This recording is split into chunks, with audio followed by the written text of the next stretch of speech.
বলছি দাদা বুনিয়াদপুর যাবেন? হ্যাঁ অবশ্যই, আমি তো যাওয়ার জন্য এটা টোটো চাই। হ্যাঁ আপনি সামনে বসুন। না না সামনে কেন বসবো, আমি পিছনে ঠিক আছে। সামনে বসুন। ব্যাপার হচ্ছে কি বলেন তো, পিছনে ভাইটা না একটু বেশি, তো সামনে ভাইটা একটু কম, তো সামনে দুজনে যদি একটু ভাইটা বেশি দেই টোটোটা খুব সুন্দর ভাবে যাবে। কিন্তু দাদা পেছনে পুরো হ্যাঁ ফাঁকা ফাঁকা আছে। আছে, আমি জানি। আপনি বসুন না, আপনি বসুন, এখানে বসুন, খুব সুন্দর জায়গা আছে। না না থাক, তাহলে আপনি যান, আমি অন্য টোটোতে ধরে চলে আসবো। আহা, আপনি তো বুঝেনই না ম্যাডাম।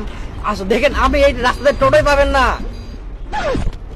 আমি লোকটা ভালো, আপনাকে চিন্তা করতে হবে না, বুঝলেন? আপনি বসুন এখানে, খুব সুরক্ষিত ভাবে যাবেন। না না আপনি যান, আমি অন্য টোটোতে চলে যাব। আপনি তো অন্য টোটো পাবেনই না, কিভাবে যাবেন? আপনি বসুন, খুব সুন্দর জায়গা আছে তো।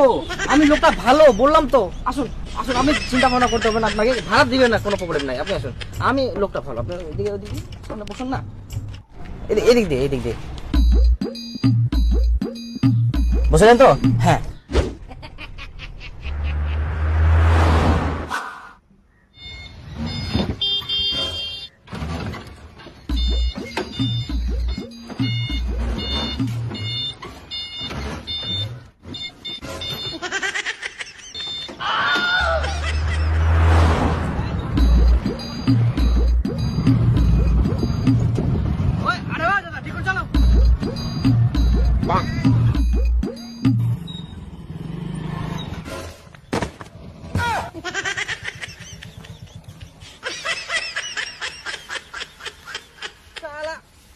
টোটো চালা শিখিনি, বাথরুমে টোটো চালাইছিলিস হে?